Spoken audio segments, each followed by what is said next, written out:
And our subject is the first African Nuestro profession tema of faith, es la at least primera recorded profesión in en the scripture. África. La primera profesión de fe en África, al menos vemos aquí registrado en la escritura. Y venimos a este punto del registro y de Samaria, donde el Señor está utilizando poderosamente a Felipe. Ciertamente, no es un apóstol, sino un asistente apostólico. No nos maravillamos que él esté funcionando bajo la instrucción de los apóstoles y está él asociado con ellos. Y aquí Felipe recibe instrucción de un ángel del Señor.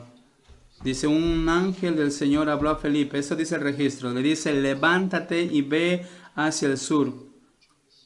Estaba al norte de Jerusalén, entonces ahora está dirigiéndose y está volviendo a Jerusalén con los apóstoles, como está aquí registrado en los versículos antes. Ahora vemos que se está dirigiendo hacia el sur. Y el primer encabezado en este estudio es la comisión de Cristo. La gran comisión es ahora, se llega a complementar primariamente. Y en el principio de este libro, en el versículo 1, capítulo 1, versículo 8, dice, recibiréis poder cuando haya venido sobre vosotros el Espíritu Santo y me seréis testigo en Jerusalén, en toda Judea, en Samaria y hasta lo último de la tierra. Y vemos que gran multitud de personas vendrán a él. Recordemos 25,000, 30,000 personas en Jerusalén y en toda Judea, dice la Escritura, en Samaria y hasta lo último de la tierra, a través de la instrumentalidad de Felipe. Y eso empieza, y como leemos nuevamente, hasta lo último de la tierra. Y Felipe no creo que se haya imaginado que él sería aquel, ya que sería llamado nominalmente a empezar la gran misión para con los gentiles. Y es notable cómo Lucas, bajo la inspiración en el libro de Hechos, prepara el camino para la misión de los gentiles.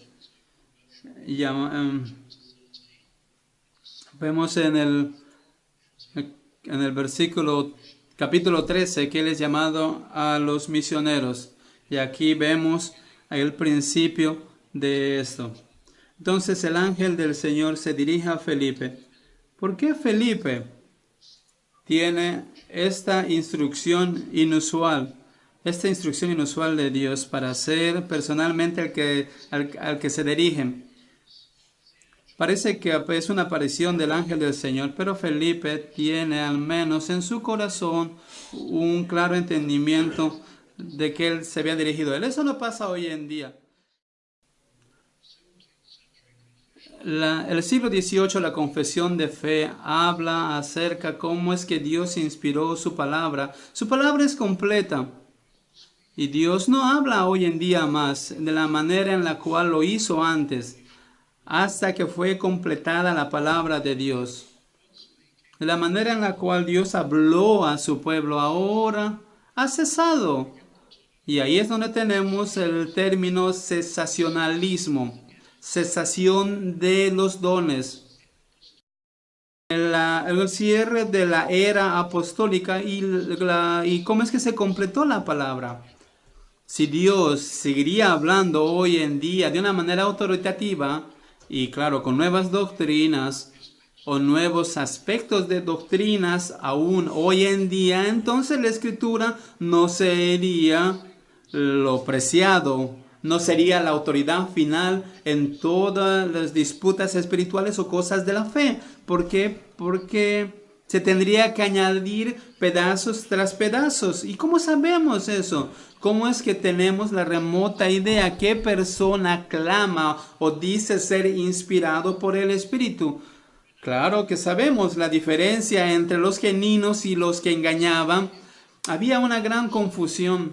Y no habían doctrinas estables en la iglesia cristiana entonces. Pero entonces Dios cerró las Escrituras. Fueron completadas, inspiradas maravillosamente, todas suficientes para cada necesidad y para cada asunto espiritual. Entonces Dios no habla de esa manera hoy en día. Mi tema, bueno, Dios se comunica con nosotros de maravillosa manera y muchas veces digo, el Espíritu de Dios frecuentemente nos despierta con cosas varias, no habla de manera autoritativa ni nueva verdad como muchos de los carismáticos dicen hoy en día. Muchas veces nos recuerda de cosas las cuales son importantes en nuestra vida y en el testimonio, nuestra diligencia y cómo podemos en el trabajo. Entonces Él es el Espíritu de Dios que nos ayuda y le agradecimos. Y ciertamente cuando tu conciencia es movida, cuando estás a punto de pecar, es el Espíritu de Dios. Entonces activa tu conciencia. Cuando tienes una buena intención, tú dices, yo tengo que hablar a esa persona, tengo la oportunidad. Él es una alma perdida, ella es una alma perdida, es una persona perdida. Entonces tengo que buscar una oportunidad para testificar. Entonces ese es el Espíritu de Dios que ha sido llevado a ser. Tú no estarías seguro, claro, de que de que estas personas que dicen el Espíritu de Dios me ha dicho que te diga esto, o me ha llevado a decir esto, o me ha guiado a hacer esto. No puedes estar seguro, pero puedes estar seguro de que Dios está obrando cuando te despierta a hacer cosas buenas y tus deberes espirituales cuando te recuerda maravillosamente de las escrituras que tú necesitas en tiempo de necesidad o cuando tú tratas de ayudar a alguien. Tú das crédito al Señor y le agradeces. Y ahora Felipe está comunicándose aquí directamente. ¿Por qué? Bien, porque probablemente él nunca hubiera presumido ser el primero de ir a los gentiles de tener esta misión. Esta es una palabra apostólica. Él diría, yo soy una persona nueva, un asistente. Entonces Dios le llevó a hacer esto. Alguien sugirió de que los apóstoles estaban muy dudosos. No tenían buen testimonio para los gentiles. Quizás es equivocado lo que se diga. O las manos de los apóstoles es que estaban llenas, estaban muy ocupados. Han pasado años después del Pentecostés, entonces entonces tenemos que dar el beneficio de la duda a todas estas cosas. Quizás estaban ocupados sirviendo al Señor. Entonces Dios habló a Felipe. No sabe qué es lo que va a pasar. Esa es la implicación aquí del registro.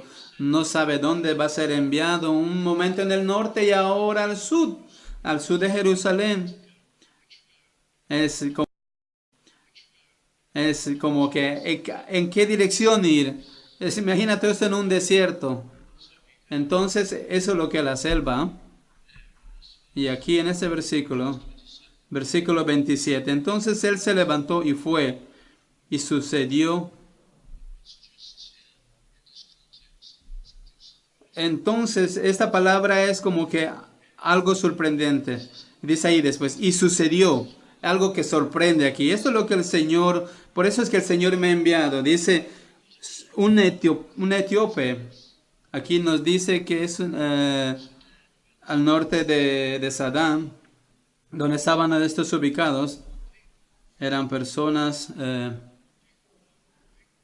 de gran constitución, hombres y mujeres. Pero aquí es un hombre, un etíope, un eunuco. Algunas personas dicen que no necesariamente, literalmente era un eunuco.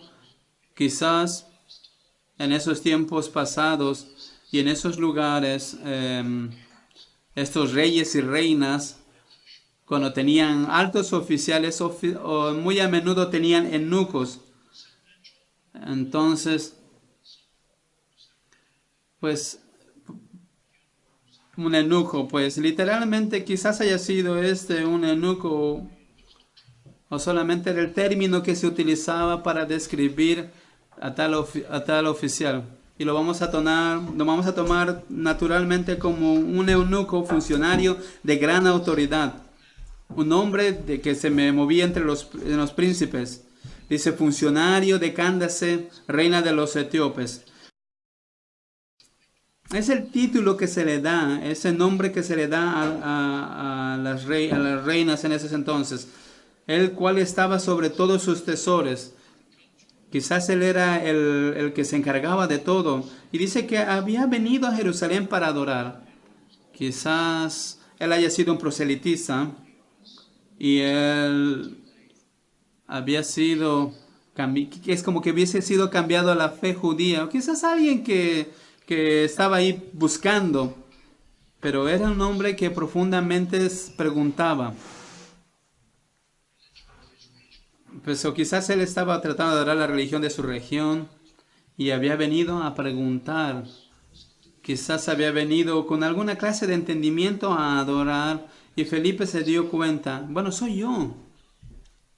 Yo soy el que ha sido llamado por Dios para hablar a este hombre, a este africano, a este gentil. Entonces, agachó su cabeza, lloró y se preparó. Bueno, el eunuco, el funcionario de Candace, el versículo 28 dice, volvía sentado, dice, en dirección hacia Geisa, volviendo hacia Egipto y después volviendo al norte de Sudán, Etiopía. En esos entonces, él estaba volviendo y de manera sorprendente, dice que él estaba sentado en su carro y estaba leyendo al profeta ese día. Entonces, sabemos exactamente qué es lo que él estaba leyendo. Alguien más entonces estaba conduciendo su carro. Claro, pues si era un hombre de autoridad, entonces tenía gente que le servía. ¿Quién sabe cuántas personas tenía para proteger a este etíope y para guardarlo en su jornada? Y él estaba leyendo al profeta Isaías. Maravilloso. El Espíritu dijo, en el versículo 29, el Espíritu dijo a Felipe, acércate y júntate ese carro. Y corrió para alcanzar el carro, dice. Y leyó al leer al profeta Isaías y dijo, ¿pero entiendes lo que lees? Le pregunta Felipe al eunuco. Y el griego sugiere que de la manera en que las palabras son puestas, que él esperaba una respuesta negativa. ¿Estás entendiendo lo que lees? De la manera en la que el etíope, este oficial probablemente sugería de que tenía un poco entendimiento. Estaba leyendo en voz alta. Él debería estar leyendo calmadamente. ¿Cómo sabemos eso? No es fácil leer el griego. Él estaba leyendo la traducción al griego del Antiguo Testamento, pues al menos una porción de Isaías. Y tú sabes que el versículo que él estaba leyendo quizás no tenía puntuación, no tenía espacios entre las palabras, o quizás las características que tienen ahí. No podías leer fácilmente como hoy podemos leer las impresiones modernas. Recuerda que eran manuscritos, entonces probablemente debería estar leyendo calmadamente, concentrado. Quizás no entendía completamente lo que él estaba leyendo, quizás habría un tono metálico en su voz, o un tono, pues algo como que no tuviera sentido, sin ningún significado, una puntuación extraña. Entonces Felipe le habla más amablemente, sería de esta manera, ¿realmente entiendes lo que lees? Y el hombre le dice, ¿cómo podré? ¿Cómo podré? Si alguno no me enseñara, si alguien me guiaría. Entonces este hombre es un hombre de gran autoridad. En la cultura de ese entonces, una persona ordinaria como Felipe que se acerque a su carro y le diga a él con gran humildad, ¿cómo puedo yo, al menos que alguien me guíe? Entonces podemos ver una obra preparatoria que está funcionando en su corazón. Él está humilde, él está abierto, él está preocupado, él está ansioso. Me imagino, quizás puedo añadir a la narrativa, esta es una pura especulación. Me imagino que le dice a Felipe, esto es maravilloso. Esto es sorprendente. Nunca he visto algo así como esto. Nunca he leído de una persona quien haya sido humillada y que haya sido llevado a la ejecución sin decir nada y lo haga voluntariamente, que sea como un cordero que haya sido llevado al matadero. Y él leyó el versículo, mira, versículo 32. El pasaje de la escritura que leía era: como oveja a la muerte fue llevado, y como cordero mudo delante del que lo trasquila, así no abrió su boca. Esto nos lleva a una clase de segundo encabezado, ¿no es cierto? La comisión del Señor es ahora a punto de ser implementado. La gran misión a los gentiles va a empezar. Va a empezar con un individuo. Hasta ahora grandes multitudes, 3,000 en el día de Pentecostés, 5,000 solamente en un tiempo de 5 días, 2 días, y de ahí un más y más, un grandes huestes, dice las escrituras, miles de ellos. Pero ¿sabes qué? No necesariamente, no creas que miles, algunas personas piensen, no están contentos. Nosotros amamos esto, queremos que sea así, pero no están contentos al menos que miles de multitudes se reúnan y sean salvos al mismo tiempo. Claro que el Señor lo puede hacer, pero a menudo lo hace, pero cada uno viene como individuo, uno por uno. Mira el contraste aquí en el registro de Lucas.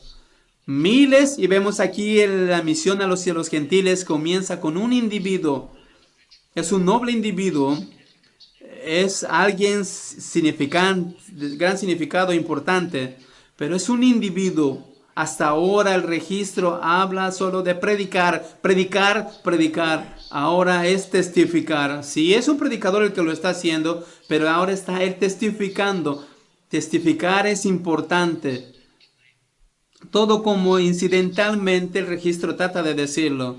La misión hacia los gentiles empezó con un acto de testificación, y eso como una lámpara en una nueva región, en África, y será a través de la testificación a un individuo. Tú testificas individualmente, haces contacto con otras personas, hablas en el trabajo. Así es como la misión hacia los gentiles empieza, con un individuo. Es muy importante. Y tú ves aquí cómo es que Dios bendice la obra de un individuo, persona a persona, testificando. Nunca des por menos. Es el empiezo de todo. El registro, como vemos aquí, un gentil puede ser salvo. El segundo encabezado es este. ¿Cuál fue el llamado? Bueno, el otro encabezado. ¿Para qué fue el llamado a testificar? El Calvario. Ese es el llamado de cada testificación. Testificar el Calvario. Es triste cuando alguien se dirige evangelísticamente y el Calvario es dejado afuera. ¿Cómo puede ser posible? Es como hablar del aniversario, o como el aniversario de la escuela dominical. El Calvario es dejado afuera. ¿Cómo? Es triste. El llamado para testificar a los gentiles es el Calvario, y es el Señor el que lo pone de esta manera, decide que sea de esta manera. Versículo 32, el pasaje de la escritura que leía era este: como oveja a la muerte fue llevado. ¿Quién fue este hombre? Pregunta este canciller africano, este noble. ¿Quién es este hombre del cual el profeta está hablando? Él quizás es una persona importante. Quizás es alguien que ha participado con el clérigo en Jerusalén, con los fariseos, con los gobernadores, quizás ha estado mezclado con muchas de estas personas, y él le hizo la pregunta a estos: ¿a quién se refiere Isaías? Probablemente le hayan dado esta clase de respuesta a los fariseos, todas estas personas del clérigo. Él está hablando de sí mismo, podrían haber respondido. No, Isaías estaba hablando del Mesías, del Señor Jesucristo. Ustedes lo saben. Y entonces, él está hablando de sí mismo, pero no de una manera literal.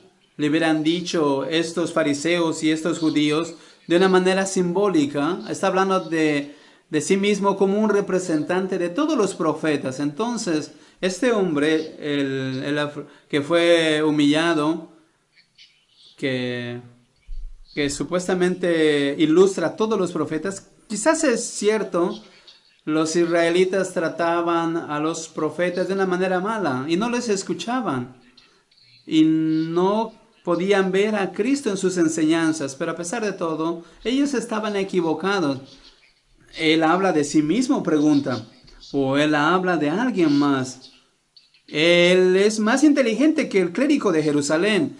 Este príncipe foráneo, este canciller, puedes ver que es obvio que él está leyendo Isaías 53. No está hablando de sí mismo. Entonces, él pregunta. Y esta es la oportunidad que Felipe deseaba y que requería. Veamos el versículo 33 antes que prosigamos.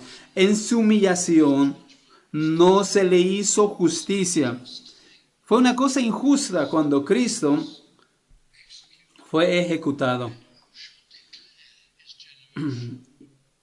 Mas su generación, ¿quién la contará? ¿Quién hablará a su generación? ¿Quién describirá completamente a su generación? Porque fue quitada de la tierra su vida. Y el significado de esto es que él va a tener a este hombre que voluntariamente y calmadamente, sin protesta, va a su ejecución. Él va a tener, un problema. Descendientes, muchos de ellos. Él será el padre de generaciones. ¿Quién podrá contar? Literalmente es lo que el original dice. ¿Quién medirá? ¿Quién podrá poner una figura, un número? ¿Cómo puede ser esto? El etíope, el canciller, está preguntando, si ha sido ejecutado, ¿cómo podrá tener una generación, numerosas personas, un gran número de personas que no puedan ser contadas, un número incontable? ¿Quién la contará? Dice, a su generación, porque su vida fue quitada, dice, de la tierra. Tú quizás pensarías superficialmente de la manera en la cual es puesta esto, es que significa, ¿quién hablará acerca de su familia? ¿Por qué? Porque no tendrá, porque será ejecutado. Pero no significa esto. ¿Quién podrá contar, describir acerca de lo que él ha pasado, de este evento, porque él será ejecutado? ¿Quién es este hombre? Pregunta el canciller, que a través de su muerte dará vida a sus hijos, tendrá una generación.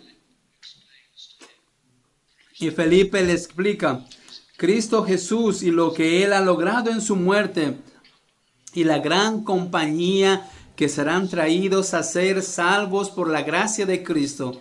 Versículo 35. Entonces Felipe, abriendo su boca y comenzando desde esta escritura, le anunció el evangelio de Jesús. Sí, él dice aquí, le anunció, predicó. Es un acto de testificación personal. Cuando predica, había miles. Cuando Felipe predicaba muy a menudo, grandes multitudes, y él levantaba su voz y proyectaba su voz, y había un gran sentimiento de honestidad cuando predicaba a la multitud. Pero no puede ser esto ahora. A este noble africano, él predicó, él le habló sinceramente, de una manera calmada, pero con toda la pasión de su predicación que podía ser representada en esta testificación. Sus sentimientos por la alma de este hombre, su deseo por él, la honestidad y la certeza por la cual él hablaba a Cristo, el Salvador del mundo, que vino y sufrió y morir en agonía en el Calvario, y tomó el castigo y los pecados de aquellos que serían redimidos, y todos sus sentimientos y su preocupación y su certeza. Entonces es pues razonable para Lucas utilizar la palabra anunciar o predicar. Entonces él no gritó, no lo intimidó, no puso presión en él, pero aún esta certeza y esta preocupación y el sentimiento estaba ahí, y el afecto, todo esto ciertamente vino a tomar lugar. Entonces Felipe, abriendo su boca y comenzando desde esa escritura, le anunció el evangelio de Jesús. Habló del pecado, habló de la obra redentora de Jesucristo. El versículo está en Isaías 53. Todo estaba enfocado en el Calvario. Y esa es nuestra labor. Nosotros creemos que nadie viene a Cristo a no ser por por la obra misericordiosa y de la obra irresistible en nuestros corazones, la cual hace el Espíritu Santo. Entonces, como Dios dice que en cualquier corazón que sea convencido a través del poder del Espíritu Santo, se nos dará, dice a nosotros, una apreciada instrumentalidad para representar a Dios, representar ese corazón amoroso, para apelar, para demostrar a aquellos pobres pecadores. Y el Calvario, recordemos, es el corazón de todo esto, para traer a las personas a Cristo y demostrar el poder y el amor de Cristo. Y yendo por el camino, versículo 36, llegaron a cierta agua y dijo el eunuco: aquí hay agua. Bueno, sería maravilloso ver a este hombre su conversión, aún Felipe hablándole. ¿Tú crees que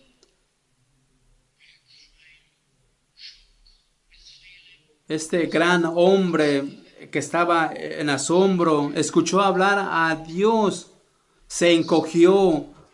¿Y cómo es que Cristo sufrió en carne por ti? Quizás derramó lágrimas este canciller, porque vio su pecaminosidad y vio el gran amor de Cristo y entendió. Sus ojos fueron abiertos. Él vio sorprendido ese capítulo 53 de Isaías. Vio, sintió dolor, entendió. Y su corazón fue regenerado, como si hubiesen escuchado la palabra, y vino a Cristo. Y entonces Felipe tiene que haber hablado del bautismo. Quizás le dijo de una manera anecdótica acerca de los bautizos en Jerusalén, los bautizos en Samaria, cómo es que las personas dejaron sus vidas antiguas, y le habló de la muerte, la vida pasada, enterrada en la tierra, que simbolizaba eso, la resurrección a una nueva vida con Cristo, caminando con Él.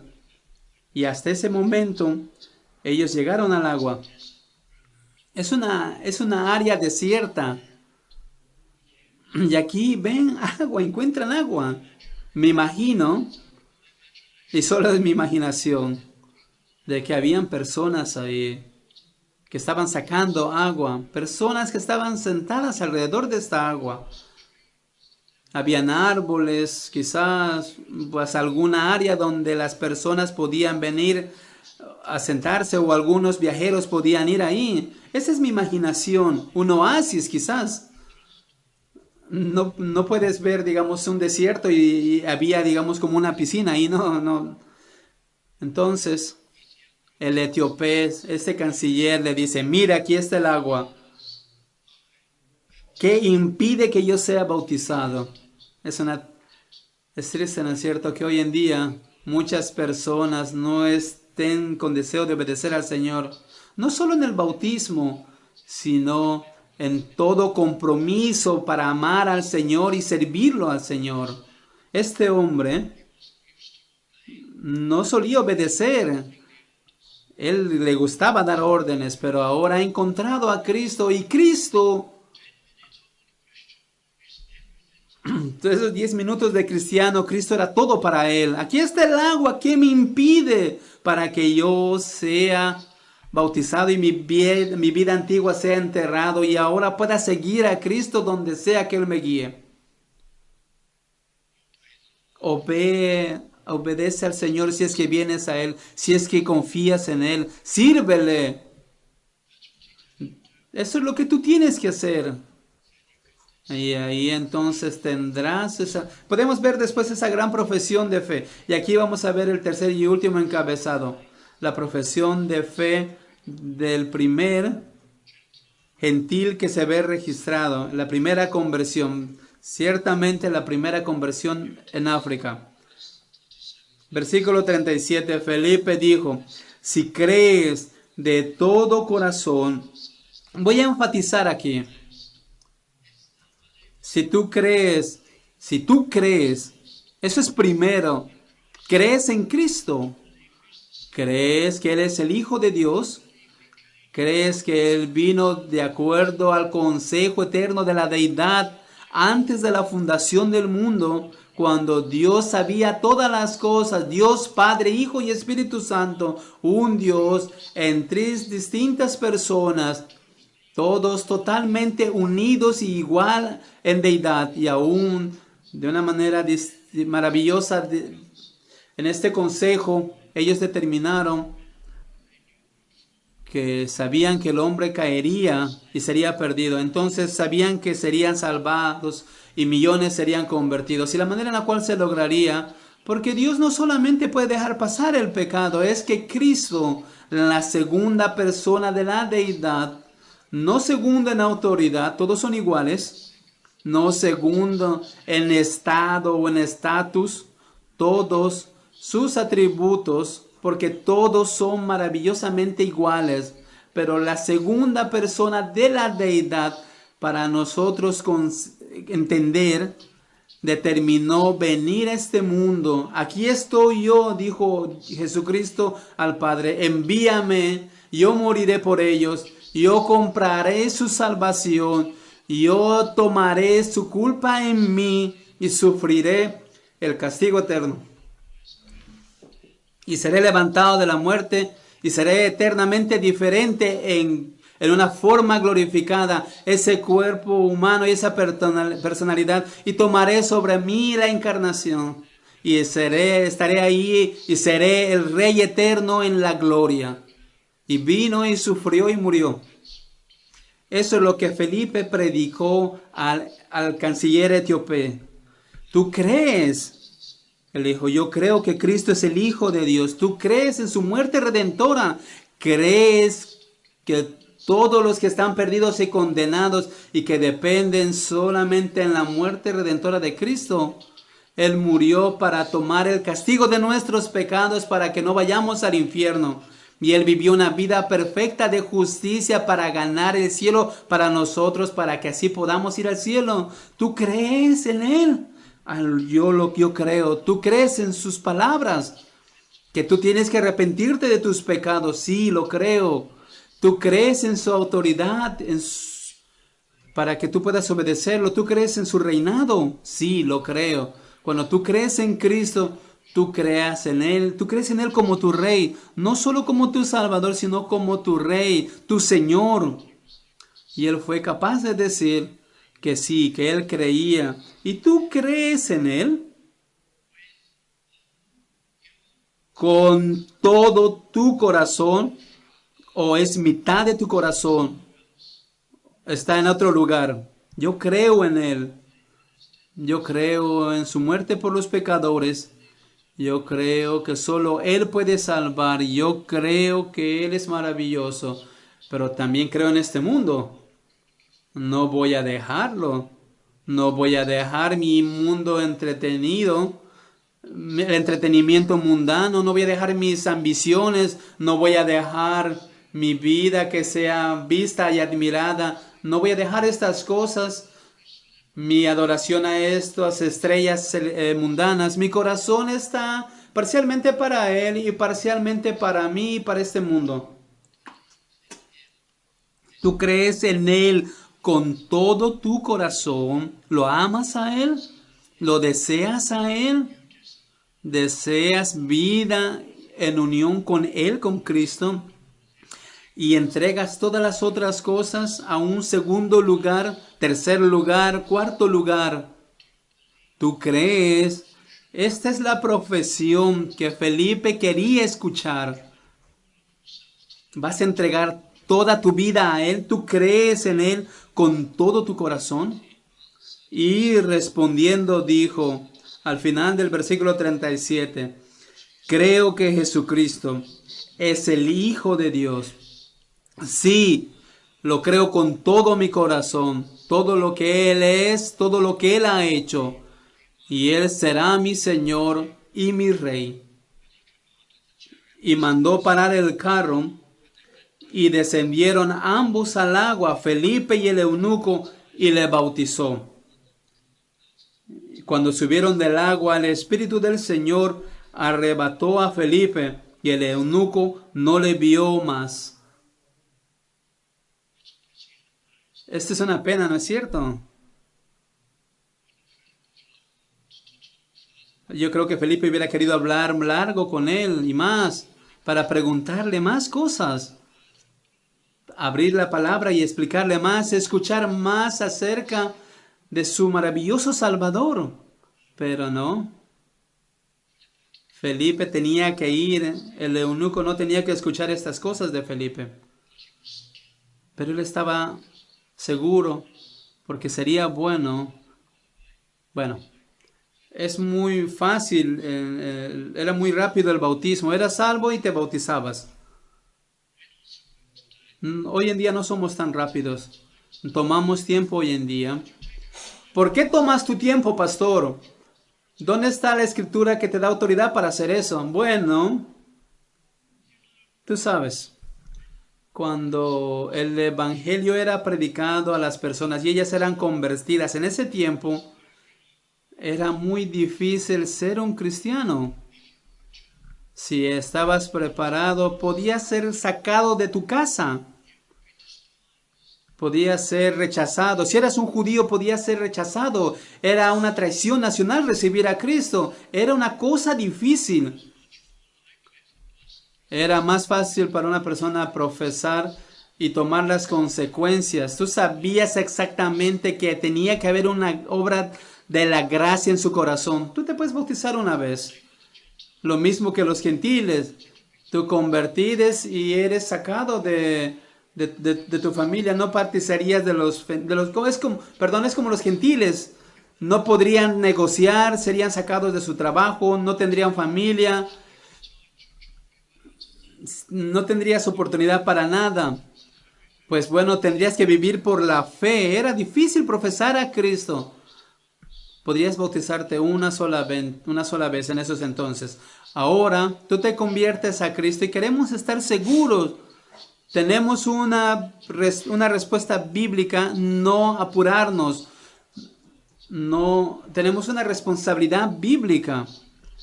Que hay personas que solamente asumen y no hay evidencias de que ellos son salvos. Entonces tomamos un poco de tiempo. No puedo darte un versículo para probar esto, pero tenemos que ser responsables y cuidadosos. Pero hay personas que esperan mucho tiempo y no hay duda en eso.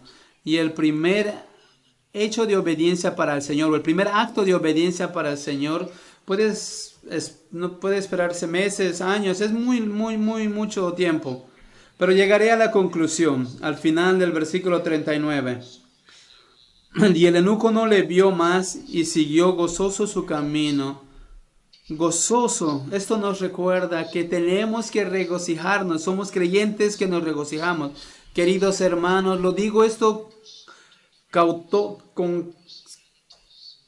con cautela.